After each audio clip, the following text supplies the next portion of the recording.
Hello everyone and welcome back to the virtual safari. So we got a quick Q&A to do today. We got about 4 questions, so grab yourself a cup of coffee and let's run through these. The first question, Matt, how do you feel about putting collars on lions?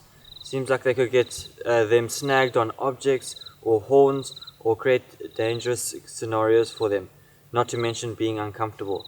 So I have quite a few mixed feelings about collars being put on animals, not just lions. We also put collars on elephants, hyenas, rhinos, a whole bunch of different animals.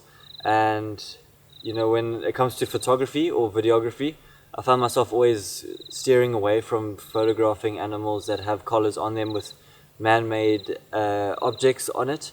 And I understand that it could get caught in things when they're running, be uncomfortable. So I can understand that it could definitely maybe negatively affect the animal, but I know that there is a positive side to it all. I know that the data that we collect from these collars really tell us a lot about the animals and tell us how we can prevent poaching, prevent snaring, prevent the animals decreasing. And there's a lot to learn from collars being put on animals. We get a lot of information, so there is a good side of it. I do believe that it is worth collaring, so I don't think it is a bad or necessarily a bad thing to collar, but in the future it would be nice to maybe come up with a way we could follow these animals without invading their space and kind of their physical structure like that. The second question, referring to the virtual where the cubs went missing, how bad was the fire? The land looked scorched, dry, winter.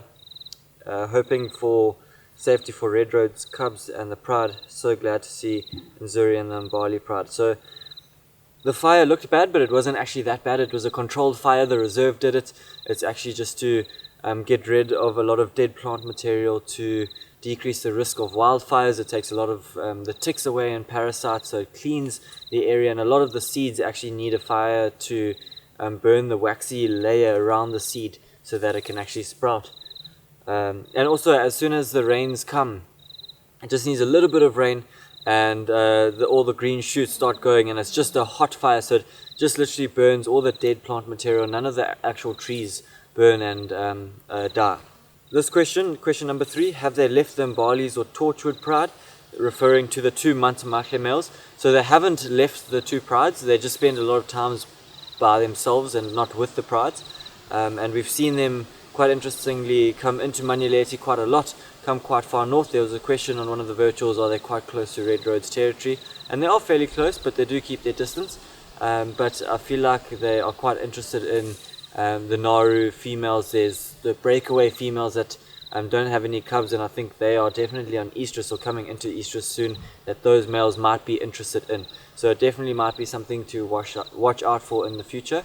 But the males do go back to the Mbali Pride and go back to the Torchwood Pride, so they definitely have not left those prides. This question, question number 4, is actually by someone called Toby, and Toby is a guest that I was privileged enough to host around about 2 years ago when he was in South Africa along with his wife. And his question is now, how old are these guys now, referring to the Mantamahle males? Yellow, slightly worn teeth, around 10ish, back end of their prime, question mark.